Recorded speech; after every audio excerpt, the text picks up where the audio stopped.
Ok, pues Números capítulo 15 y seguimos a través del libro de Números en una serie que hemos titulado A través del desierto.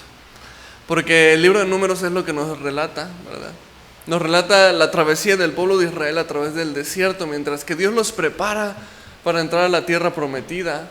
Y ellos están listos de echar mano de esa promesa que Dios le había hecho desde Abraham, esa tierra. Y en el capítulo 15 vemos que Israel se encuentra en un punto muy bajo en su relación con Dios. ¿Por qué? Porque vimos en el capítulo 14 que ellos rechazaron la tierra prometida. ¿Te acuerdas? En el capítulo 13 se envían unos espías y regresan y dan unas noticias, algunos de una manera positiva, otros muy pesimistas, ¿no? Mientras que unos dicen, no, ahí hay gigantes, no vale la pena que vayamos, somos como insectos delante de ellos. Otros vienen y dicen, bueno, pero es que hay frutas enormes y lo que el Señor dijo era verdad, es una tierra buena, donde fluye leche y miel, y entonces vamos. Y entonces el pueblo decide escuchar ¿a quiénes? A los pesimistas. Y cosas terribles suceden cuando tú prestas atención a los pesimistas, ¿verdad? Créeme que vale la pena más confiar en Dios que prestar oídos a esas palabras de desánimo. Pero es lo que pasó con Israel. Y entonces ellos se rebelan en el capítulo 14, se rebelan contra Dios y hablan mal de la promesa de Dios y rechazan, menosprecian la tierra prometida. Entonces Dios les da una consecuencia y les dice, ustedes ya no van a tener esa tierra, se los voy a dar a sus hijos. A sus hijos les voy a dar esa heredad, ¿no? Entonces vemos entrando en el capítulo 15, el panorama se ve triste. El panorama, podemos pensar que viene un panorama de desánimo. Podemos pensar que viene un panorama malo, porque así está la relación con Dios del pueblo en ese momento. Pero en realidad vamos a ver que a pesar de que sus corazones están muy lejos de Dios en este punto, Dios en este momento tiene excelentes noticias para ellos. ¿Por qué? Porque algo hermoso del corazón de Dios es que cuando nosotros nos encontramos fallándole en infidelidad, son los momentos más perfectos para que Dios nos hable de su gracia, de su perdón. Y vamos a ver que eso es lo que hace ahora Dios. Por eso el título del estudio de hoy es Respondiendo a la Gracia. Porque vamos a ver que a pesar de toda la infidelidad de Israel hacia Dios, Dios reafirma su promesa, les muestra la manera tanto de reconciliarse como de responder a la gracia que Él está mostrando hacia ellos. Y mientras que estudiamos este capítulo, vamos a ver 3 principios que podemos poner en práctica para nosotros también saber responder a la gracia de Dios. Ese es el bosquejo del estudio. El punto número 1 vamos a ver, haz todo para Dios. El punto número 2, agradece de su provisión. Y punto número 3, permanece en comunión. Estas son las 3 maneras con las que podemos responder y agradecer a Dios por la gracia que nos da. Y es bien importante que nosotros sepamos responder a esa gracia. Así que si ya estás en Números capítulo 15, vamos a iniciar en el verso 1 y 2, si me acompañas. Y dice de la siguiente manera: Jehová habló a Moisés diciendo, habla a los hijos de Israel y diles, cuando hayáis entrado en la tierra de vuestra habitación que yo os doy. Y vamos a hacer una pausa aquí. Parece increíble que el pueblo acaba de despreciar la tierra prometida. El pueblo no quiso la tierra prometida. Y entonces aquí vemos en el capítulo 15 Dios reafirmando la promesa de darles la tierra prometida a sus descendientes. Y dice aquí, cuando hayáis entrado en la tierra, ¿qué? ¿Todavía? ¿Quieres decir, Dios, que a pesar de que yo he sido infiel, tú permaneces fiel? Por supuesto que sí. Es hermoso nuestro Dios. Eso se llama gracia, ¿sabes? Ese momento en el que sabes que no mereces nada, que lo único que te has ganado sería juicio, sería castigo, pero en cambio el Señor viene y te da una promesa. Pero en cambio el Señor viene y te trae amor y misericordia. Eso se llama gracia. Por definición, la palabra gracia significa regalo no merecido. Y sin duda esta promesa para los israelitas es un regalo no merecido. Me encanta porque a pesar de que ellos están en un momento súper bajo con Dios, Dios desea usar ese momento bajo para mostrar su gracia al pueblo. Y la verdad es que yo no sé cómo esté tu relación con Dios en este momento. A lo mejor tu relación en este momento está bien y gloria a Dios, qué padre. Pero a lo mejor tu relación con Dios tú sabes que está por el piso. A lo mejor tú estás pasando uno de esos momentos bajos como el pueblo de Israel, en el que has sido infiel, en el que has desconfiado de Dios, en el que has vuelto a caer. Pero sabes, en este momento Dios desea revelar su gracia hacia ti y que tú comprendas lo que verdaderamente la gracia es. La realidad es que si los hombres no fuéramos infieles, nunca podríamos experimentar la gracia de Dios, el regalo no merecido de Dios. Y es lo que Dios desea mostrarles aquí a Israel. Me encanta Romanos 5:20. Fíjate que dice, mas cuando el pecado abundó, sobreabundó ¿qué? La gracia. Me encanta. Cuando estábamos muertos, dice la palabra, en nuestros delitos y pecados, Dios nos dio vida juntamente con Cristo. No se trata de merecerlo, no se trata de ganarlo, es imposible. Pero lo recibimos, eso es gracia. Ahora, ¿cómo podemos responder a un regalo tan grande? Fíjate el versículo 3, continúa Dios hablando a Israel y dice, y hagáis ofrenda encendida a Jehová, holocausto o sacrificio, por especial voto o de vuestra voluntad, o para ofrecer en vuestras fiestas solemnes olor grato a Jehová, de vacas o de ovejas. Entonces Dios les está diciendo, cuando estén en la tierra que Él les di, o sea, cuando hayan recibido esa gracia, eso que no se merecen, porque se merecen que los hubiera destituido, se merecen que los hubiera borrado y le hubiera dado un pueblo nuevo a Moisés, ¿te acuerdas? Esa era la oferta. Entonces, cuando ustedes hayan recibido la gracia, la recompensa que no se merecen, entonces viene una ofrenda voluntaria. O sea, que de su propio corazón, Dios dice que traigan estas ofrendas. Esta ofrenda que Dios menciona aquí, no es porque tengo que hacerlo, o porque pues es mandatorio hacerlo, sino porque deseo hacerlo.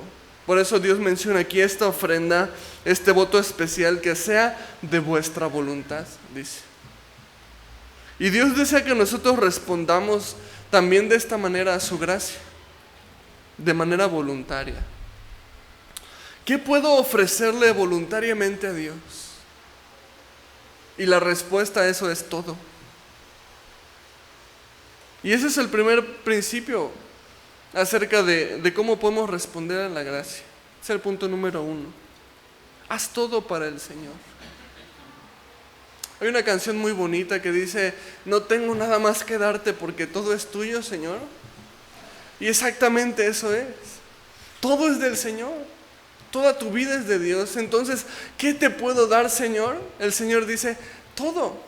Todo lo que eres, todo lo que haces, todo lo que dices, todo lo que piensas. Para los israelitas eso representaba una ofrenda voluntaria. Pero para nosotros las posibilidades son muchísimo más grandes, porque Romanos capítulo 12, versículo 1 dice que ofrezcamos ¿qué? Nuestro mismo cuerpo, dice, como un sacrificio vivo, santo y agradable. O sea, tu propia vida, todo lo que eres. Las posibilidades de lo que le podemos dar a Dios es tan amplio. Colosenses 3:17 lo dice de una manera más clara. Dice, y todo lo que hacéis, sea de palabra o de hecho, hacedlo todo en el nombre del Señor Jesús, dando gracias a Dios Padre por medio de Él. Dice aquí, y todo lo que hacéis, sea de palabra, sea de hecho. Todo puede ser hecho para glorificar a Dios. Tú puedes ser el mejor trabajador de tu oficina, para darle la gloria a Dios, para ser buen testimonio de Dios en tu oficina, en tu trabajo. O tú puedes ser el mejor estudiante para glorificar a Dios, ser testimonio en tu escuela, a tus maestros, a tus compañeros. Puedes ser el mejor profesionista, puedes ser el mejor deportista si quieres, pero para glorificar a Dios. Puedes entregar incluso tus bienes materiales para glorificar a Dios. Y no me refiero a la manera de la doctrina de la prosperidad que te dicen, ven y trae todas tus posesiones. No me refiero a eso. Me refiero a que lo que Dios te ha dado, lo uses para servir también a Dios y para glorificar también a Dios. Mi carro puede ser una ofrenda a Dios. ¿Cómo? ¿Dándosela al pastor? No. Sino llevando a mis hermanos que no tienen cómo ir a la iglesia. Aquellos que no tienen cómo moverse.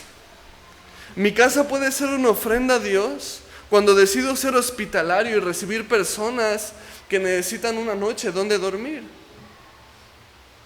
O cuando decido poner un plato de sopa caliente delante de alguien que no tiene que comer. Eso sin duda es una manera en la que podemos glorificar a Dios. Puedo glorificar a Dios en cómo trato a mi esposa, tratándola como vaso más frágil y proponerme ser el mejor esposo. ¿Por qué? Porque eso va a glorificar a Dios. Esto es responder a la gracia de Dios. Es vivir todo lo que hagáis, de palabra o de hecho. Hazlo todo en el nombre del Señor. Entrégaselo todo a Dios. Eso es responder a la gracia que nos ha sido dada. Y entonces no nos queda más sino examinarnos. ¿Qué estamos haciendo con nuestros bienes? ¿Qué estamos haciendo con nuestras acciones y con nuestras palabras? ¿Para qué o para quién las estoy utilizando? Versículos 4 al 12. Entonces, el que presente su ofrenda a Jehová traerá como ofrenda la 10ª parte de una efa de flor de harina amasada con la 4ª parte de un hin de aceite. De vino para la libación ofrecerás la 4ª parte de un hin, además del holocausto o del sacrificio por cada cordero. Por cada carnero harás ofrenda de 2 décimas de flor de harina amasada con la 3ª parte de un hin de aceite. Y de vino para la libación ofrecerás la 3ª parte de un hin en olor grato a Jehová. Cuando ofrecieres novillo en holocausto o sacrificio por especial voto o de paz a Jehová, ofrecerás con el novillo una ofrenda de 3 décimas de flor de harina amasada con la mitad de un hin de aceite. Y de vino para la libación ofrecerás la mitad de un hin en ofrenda encendida de olor grato a Jehová. Así se hará con cada buey o carnero o cordero de las ovejas o cabrito. Conforme al número, así haréis con cada uno, según el número de ellos. Aquí vemos en qué consistía esta ofrenda voluntaria que Dios le pedía al pueblo, ¿no? Cuando reciban esa gracia, cuando reciban la tierra que no se han ganado, pero que se las voy a dar, entonces van a traer esta ofrenda voluntariamente, el que quiera traerla, el que no quiera no. ¿Y en qué consistía esta ofrenda? Es lo que vemos aquí. Vemos principalmente 3 elementos. Lo tengo por ahí en una diapositiva. El primer elemento que vemos es el pan. ¿Por qué? Porque dice flor de harina con aceite. Esa ofrenda, cuando tú la mezclabas y la ponías en el altar, básicamente se cocinaba como un pan, ¿no? Por eso se llamaba también tortas de harina. El segundo elemento que vemos es vino, dice para libación. La libación es un sacrificio en el que se derrama, ¿okay? Entonces el vino era una ofrenda que se derramaba en el altar. Y 3, vemos que se traía el sacrificio, que vemos que menciona que podía ser un novillo, o un buey, o un carnero, un cordero, o un cabrito. Entonces vemos estas 3 partes principales en las que consistía esta ofrenda voluntaria. Y no sé si te está sonando algo familiar en estos elementos. Pero si tú ves Mateo 26, del 26 al 28, te lo puse por ahí en la pantalla también. Aquí es de donde te suena esto seguramente. Dice, y mientras comían, tomó Jesús ¿el qué? El pan, y bendijo y lo partió, y dio a sus discípulos y dijo: tomad, comed, ese es mi cuerpo. Lo dice, y tomando la copa y habiendo dado gracias, les dio diciendo: bebed de ella todos, porque esto es mi sangre del nuevo pacto, que por muchos es derramada para remisión de los pecados. Entonces es bien curioso, qué tan increíble es que, hablando del tema de gracia en el Antiguo Testamento, Dios tuviera que hablar del nuevo pacto que Jesús iba a establecer por medio de su gracia. Ese sacrificio que nosotros no merecíamos, pero que aún así Dios decidió darnos, su Hijo Jesús. Y aquí lo vemos, ¿no? Tenemos los mismos elementos: el pan, el vino, el sacrificio. Y aquí Jesús a la mesa parte el pan, pasa la copa, y Él mismo está ahí presente, siendo Él el sacrificio que iba a ser dado por toda la humanidad. Me encanta porque la ofrenda voluntaria que el pueblo le podía dar a Dios es la ofrenda voluntaria que Dios dio a los hombres. Y eso se llama gracia. Nos recuerda lo más esencial de la gracia, nuestra salvación, que Dios por voluntad propia se dio a sí mismo para salvarnos. Alguien perfecto entregando su cuerpo, derramando su sangre por personas imperfectas que no lo merecíamos. Así que vemos una clara imagen del nuevo pacto en estos elementos que vemos en este capítulo. Y es hermoso ver que Dios pide una ofrenda voluntaria, porque Él mismo iba a dar esa ofrenda voluntaria más de 1000 años más adelante, entregando a su propio Hijo por nosotros. Versículos 13 al 16, mira cómo continúa. Todo natural hará estas cosas así, para ofrecer ofrenda encendida de olor grato a Jehová. Y cuando habitare con vosotros extranjero, o cualquiera que estuviera entre vosotros por vuestras generaciones, si hiciera ofrenda encendida de olor grato a Jehová, como vosotros hiciereis, así hará Él. Un mismo estatuto tendréis vosotros de la congregación y el extranjero que con vosotros mora. Será estatuto perpetuo por vuestras generaciones. Como vosotros, así será el extranjero delante de Jehová. Una misma ley y un mismo decreto tendréis vosotros y el extranjero que con vosotros mora. Y me encanta esto porque la gracia no era solamente para el judío, sino aquí dice cualquier extranjero que vive entre ustedes. O sea, cualquier gentil, ¿no? Cualquiera que deseara vivir bajo el cobijo de Dios también en el pueblo, dice, ellos también, esta ley, esta ofrenda voluntaria también aplica para ellos. Y qué hermoso, porque el que no era judío también podía acercarse a dar esa ofrenda voluntaria. Y hoy en día, el que no es judío también puede recibir esa ofrenda voluntaria que hizo Dios por nosotros. Y por eso estamos aquí reunidos, porque la gracia se extendió a nosotros, los gentiles. Y ahí está la gracia abierta a todo aquel que decida recibir a Jesús por medio de la fe. Versos 17 al 21, entonces continúa: también habló Jehová a Moisés, diciendo: habla a los hijos de Israel y diles: cuando hayáis entrado en la tierra a la cual yo os llevo, cuando comencéis a comer del pan de la tierra, ofreceréis ofrenda a Jehová. De lo primero que amaséis ofreceréis una torta en ofrenda, como la ofrenda de la era así la ofreceréis. De las primicias de vuestra masa daréis a Jehová ofrenda por vuestras generaciones. Y ahora aquí hay un mandamiento. Esto sí es un mandamiento, esta ya no es una ofrenda voluntaria. Ahora sí hay un mandamiento que dice: cuando ustedes reciban la tierra, o sea, cuando ustedes reciban esa gracia, ¿no?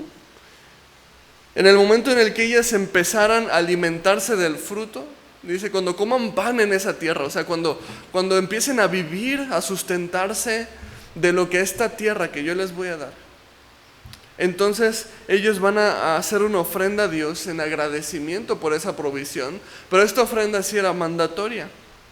Y de aquí podemos ver un segundo principio, a través del cual podemos responder a la gracia de Dios.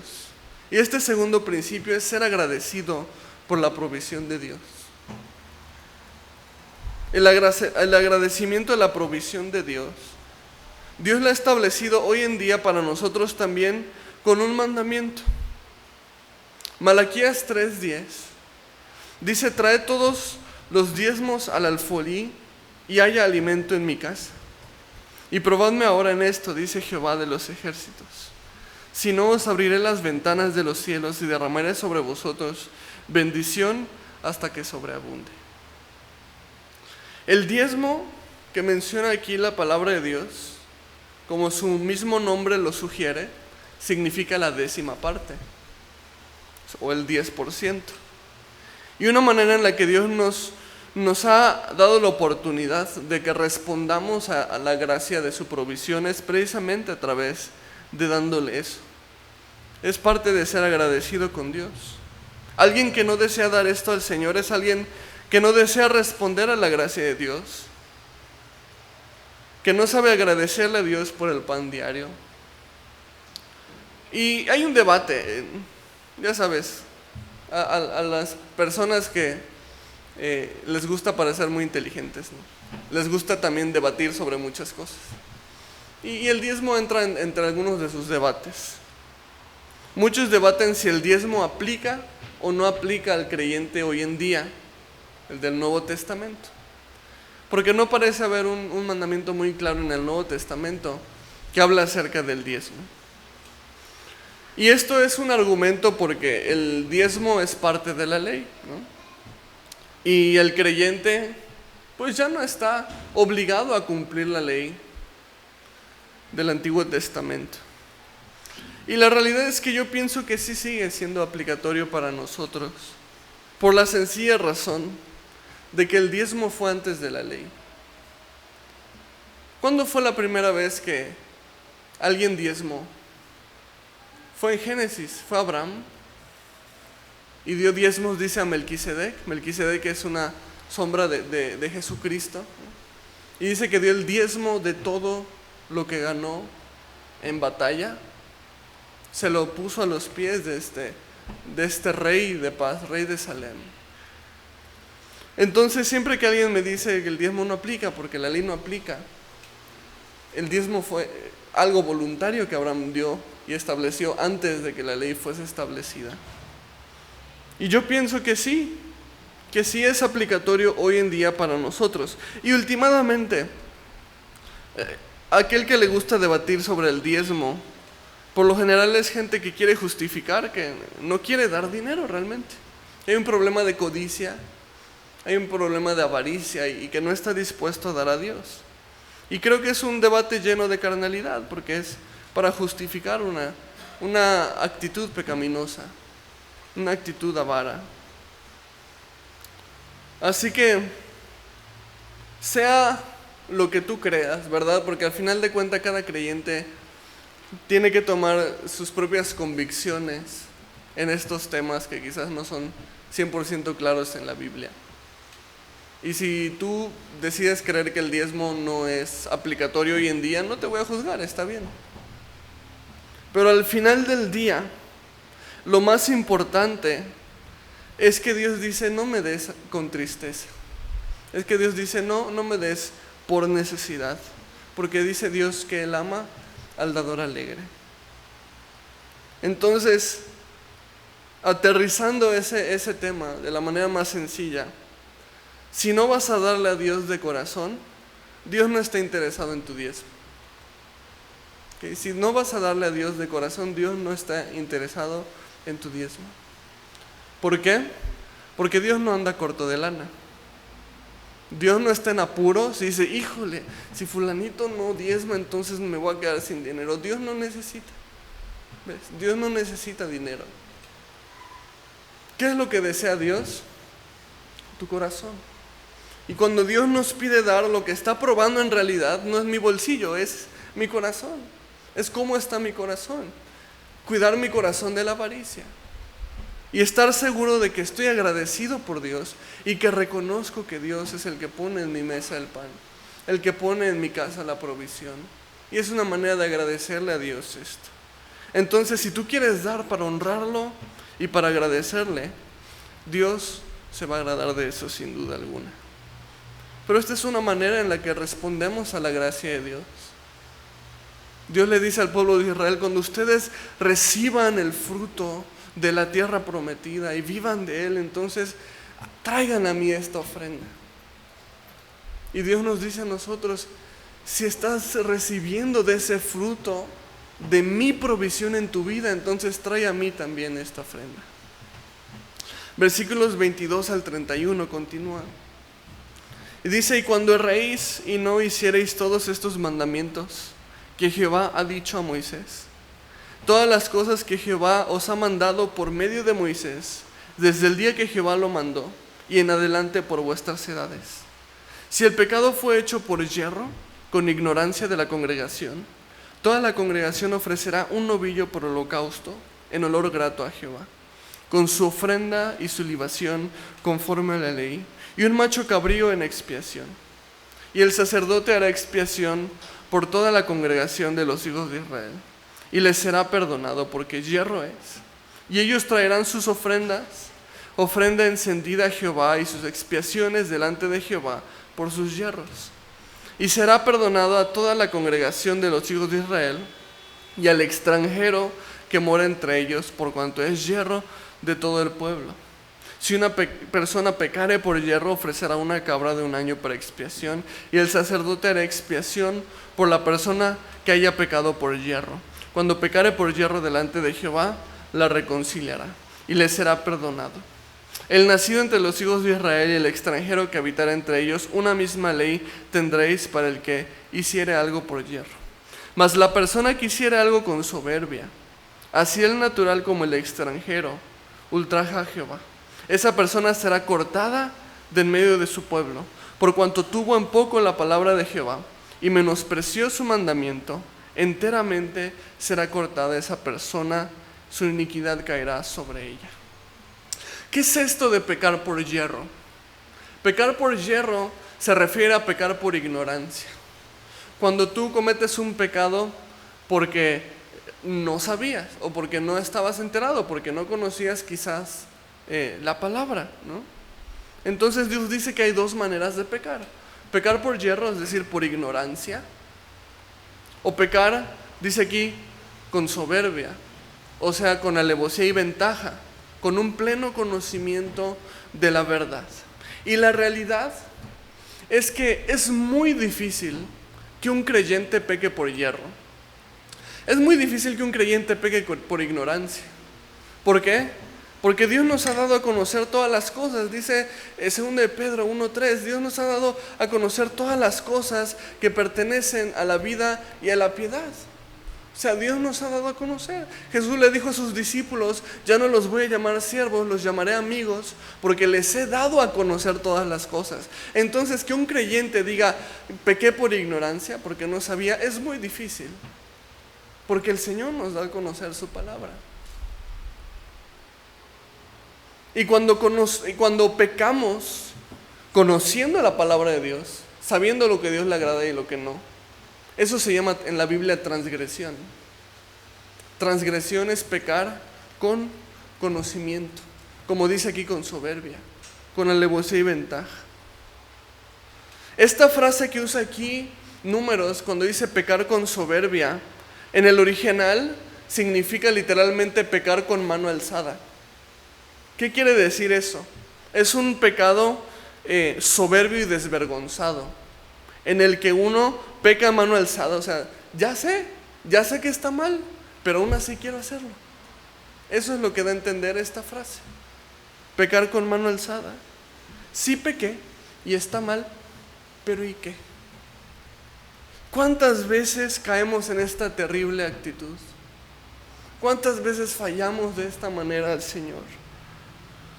Porque sabemos qué es lo que Dios desea, pero no nos interesa. Sabemos qué es lo que Dios le agrada y aún así deseamos hacer lo opuesto. Y debemos pedir perdón a Dios y arrepentirnos, porque este pecado está lleno de soberbia. Aquí aquel que pecaba por yerro o por ignorancia, Dios le ha dado la oportunidad de traer una ofrenda y ser perdonado. Pero dice que aquel que pecaba por soberbia, o sea, conociendo, dice que esa persona tenía que ser cortada del pueblo. Pero incluso en los siguientes versículos vemos que Dios lo lleva todavía más allá. Fíjate cómo continúa el versículo 32 al 36. Dice: estando los hijos de Israel en el desierto, hallaron a un hombre que recogía leña en día de reposo.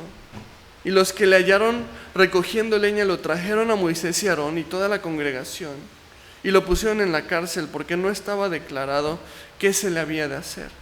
Y Jehová dijo a Moisés: irremisiblemente muera aquel hombre, apedréelo toda la congregación fuera del campamento. Entonces lo sacó la congregación fuera del campamento y lo apedrearon, y murió como Jehová mandó a Moisés. Esto se llama lapidación. Esto que vemos aquí, la lapidación es la sentencia de morir apedreado. ¿Parece algo demasiado duro? A nuestro criterio, probablemente podía parecer un juicio bastante duro de Dios, que Dios dijera no, que esa persona muera, pero en realidad no, porque esa era la ley que ya estaba establecida. Dios fue muy claro desde el principio cuál era la consecuencia de la desobediencia. Dios le dijo a Adán y a Eva en Génesis 2, versículos 16 y 17, lo puedes ver ahí en la pantalla.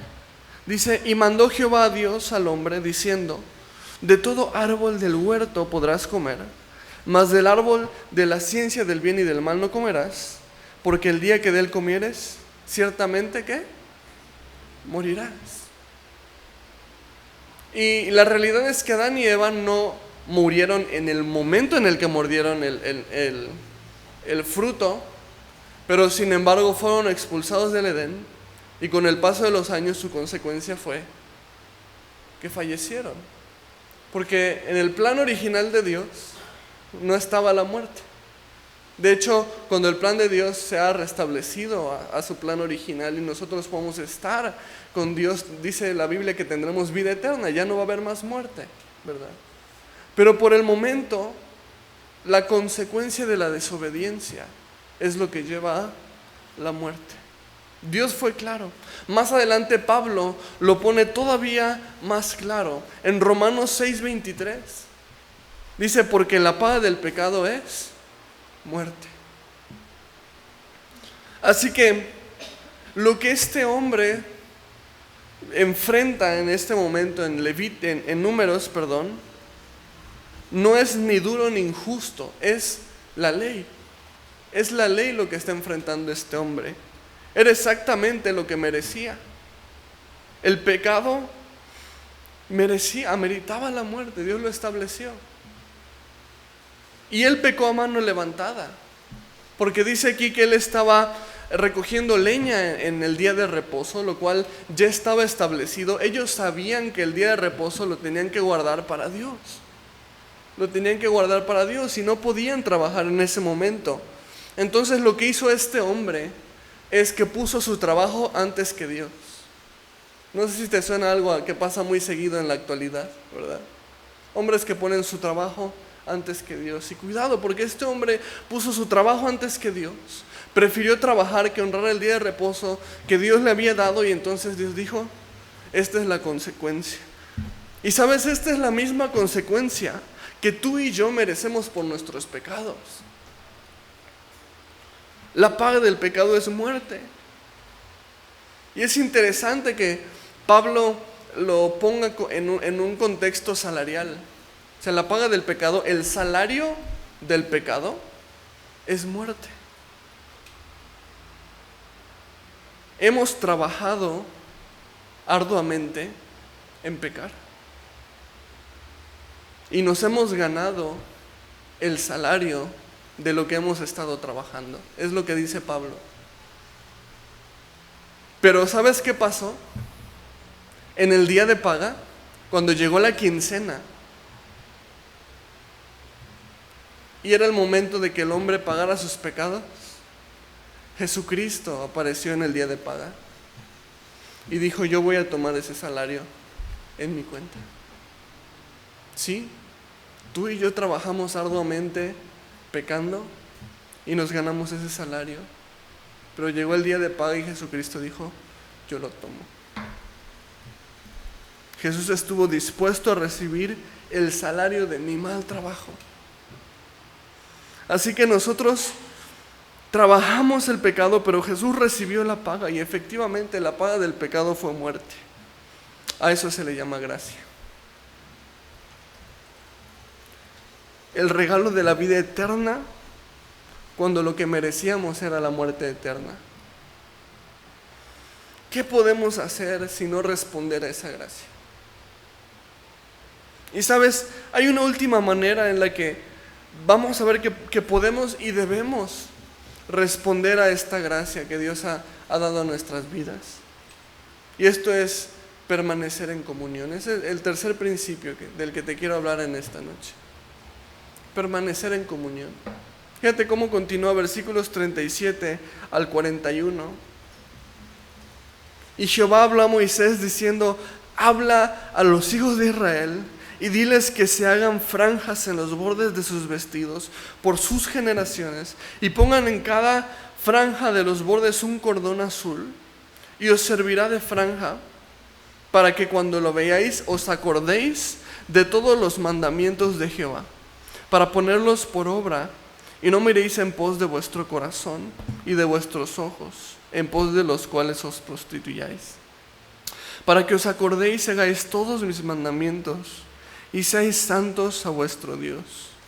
Yo Jehová vuestro Dios, que os saqué de la tierra de Egipto para ser vuestro Dios. Yo Jehová vuestro Dios. Dios le pide a su pueblo un recordatorio. Les dice, para que no siga pasando esto, le dice, pónganse unas franjas azules en su ropa, y sobre esas franjas azules dice, pongan un cordón azul. Probablemente Dios escoge el color azul, porque si tú te acuerdas cuando vimos el tabernáculo, las cortinas interiores del tabernáculo tenían muchos adornos de color azul. Entonces, probablemente con esto lo relacionaban los israelitas. Entonces, cada vez que ellos vieran estos hilos azules, ellos recordarían a Dios, se acordarían del tabernáculo y eso les prevendría de decir, sí es cierto, o sea, tengo que honrar a Dios. Y eso era una prevención para que no pasara lo que pasó con este hombre. Eso era una prevención para pecar en contra de Dios. Una manera de tener a Dios presente todo el tiempo en su propia vestidura. Y Dios ha establecido también algo para nosotros, para que lo tengamos presente cada día.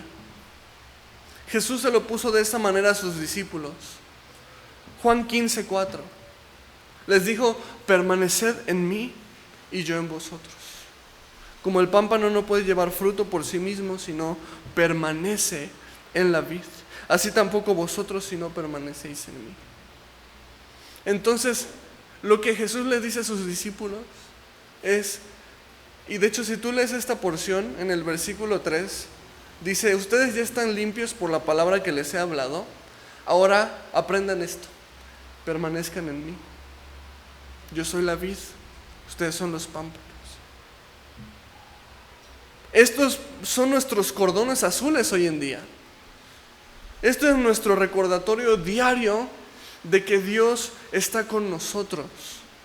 Nuestra comunión diaria con Él. Es nuestro momento de intimidad diario, que tú y yo tenemos que estar buscando cada mañana antes de pararnos o antes de salir al trabajo o a la escuela.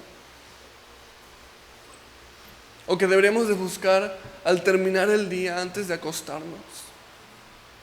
Solamente es a través de la comunión con Dios que nosotros podemos caminar en espíritu y vencer el pecado.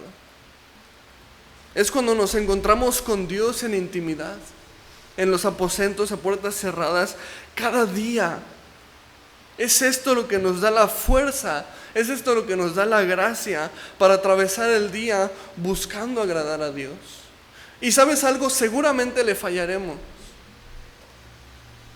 Pero es la comunión también lo que nos hace cerrar cada día poniéndonos a cuenta con Dios, para que nuestro caminar no se enfríe a causa del pecado.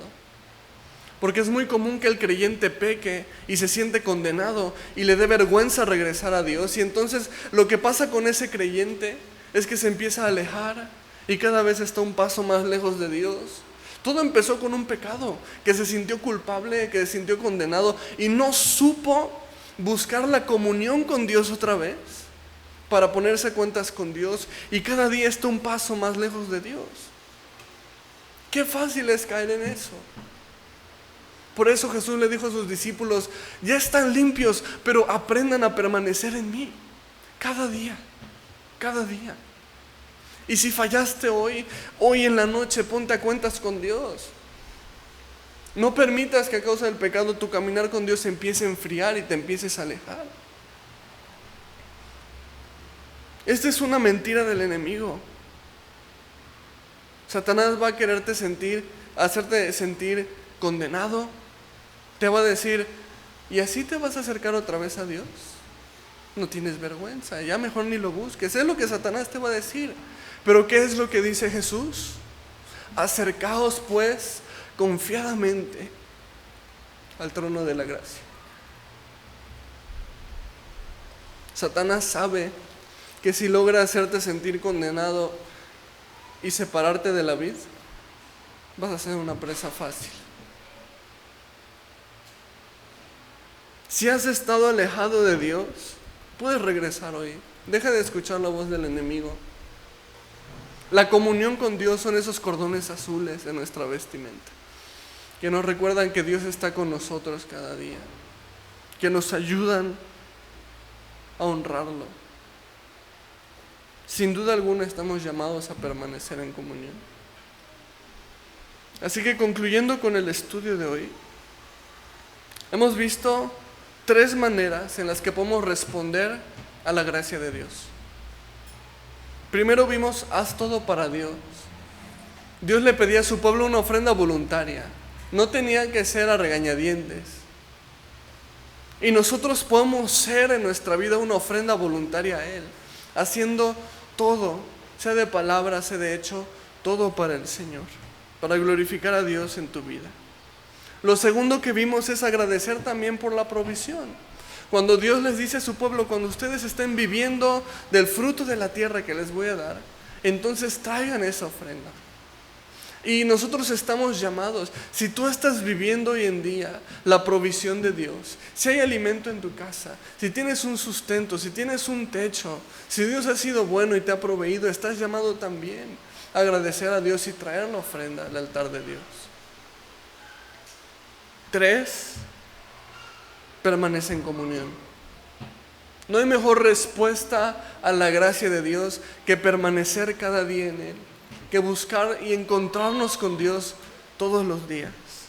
Es la única manera de tener a Dios presente a diario y de recibir la fortaleza para batallar día a día con el pecado. Dios ha dado a su Hijo Jesús por nosotros. No lo merecíamos, nunca lo hubiéramos ganado, nunca podríamos hacer algo para merecerlo. Por eso se llama gracia. Es por gracia que somos salvados. Dios podía castigarnos, pero decidió recibir el salario de nuestro trabajo pecaminoso, pagar la deuda, amarnos y perdonarnos. Podemos, primeramente, recibir esa gracia. Si tú no has recibido al Señor Jesús en tu corazón, hoy puedes recibirlo. Dice la palabra que si tú confiesas con tu boca que Jesús es el Señor y crees en tu corazón que Dios lo levantó de los muertos, serás salvo. Dice también la palabra de Dios que a todos los que lo recibieron, a todos los que creen en su nombre, les da la potestad de ser hechos hijos de Dios. El regalo está extendido para todo aquel que desee tomarlo. Y si lo has recibido, pero no has respondido a Dios en agradecimiento a Él, podemos responder a Dios a esa gracia. Hagámoslo, entreguemos nuestra vida a Él. Crezcamos en nuestra relación personal con Él. Cristiano, tienes que permanecer día a día con el Señor.